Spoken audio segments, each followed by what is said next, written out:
Hello YouTube. I'm just gonna make a quick video as I'm driving home. I'm going to the bank to drop some money off. But this morning I was looking at YouTube and I saw this one guy who was reviewing the Jones Exhaust Flowpack Mufflers. And I gotta admit, it was a very entertaining video. The videos before that, he was planning on getting a new exhaust put on his truck, and he decided to get flow packs. And so when he got the flow packs, he made another video about how horrible they were. He wouldn't show any videos of what it sounded like, but he said that he can't drive the truck, and he was embarrassed to drive it. He refused to drive the truck until he gets those removed. And then he explained why. And he said that it was the drone was horrible. It was booming. It clapped horrible. And he said that he just couldn't. He said he was embarrassed to drive his truck like that. And I gotta admit though, the video was very entertaining.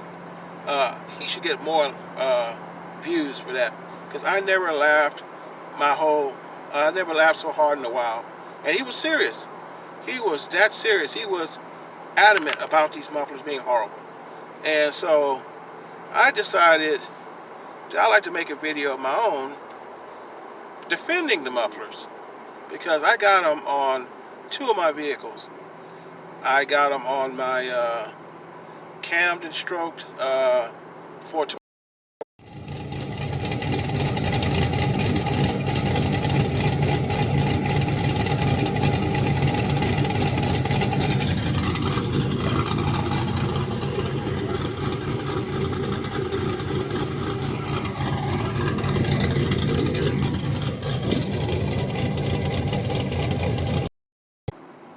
And I also got it on this car, my Mercury Grand Marquis.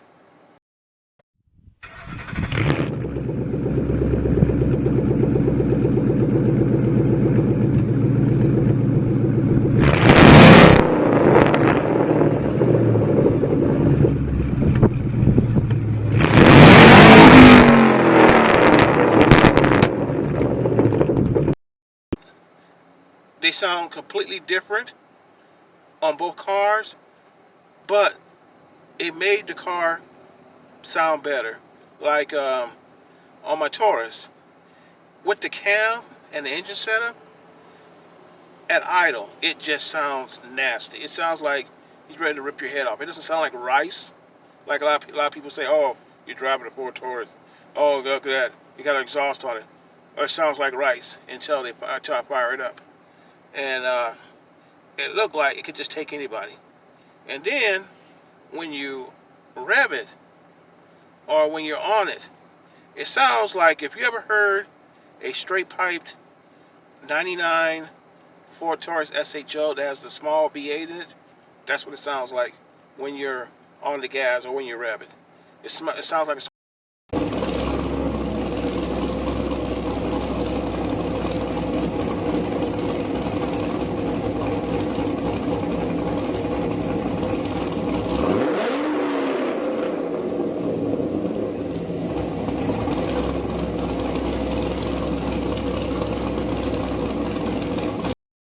and I bought this Mercury.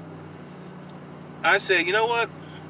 I'm gonna take my chances. I'm gonna get flow packs for this. And I gotta admit, I made a great decision, because on this car, I recommend this for the old 2-valve and 3-valve Mustangs too, because it makes that car sound great. And yeah, it booms. Yes, it's droney.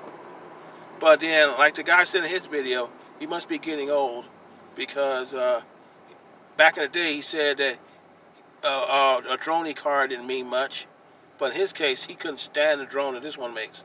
But on this particular car, it has two spots where it drones really bad. Right about 30 miles an hour, 35 miles an hour, and right about 65. It drones a big booming deep drone. But I like that. So a lot of times when I'm driving, like in the city, I'll be driving around 35, so I can get it where it drones right there, and I have a nice sweet spot, and I drive down the street, and people notice. People look back and like, whoa, that is a nice sounding car.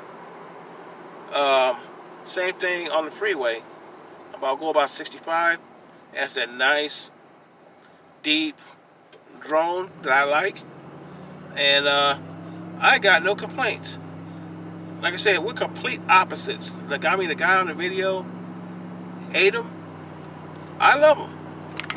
And that's one thing great about car and the car community. You can have something and completely disagree on what's good and bad. As long as you're enjoying it, that's all that matters. But like I said, that guy was hilarious. He was entertaining. He meant what he said. He should get more views because that video was hilarious. And for a matter of fact, I'm going to help him out. I'm going to give him a couple extra views. I'm going to put his video in the description. And you'll see what I'm talking about. Because he was saying his version of what he thought was good. And I hope it helps people decide what they want in their car. And the same thing here. I liked it. I gave my reasons why. And I hope that it helps you make a decision if you want to use them on your car or truck or whatever. So that's it for today. Yeah, I got to go to the bank right now and drop a few bucks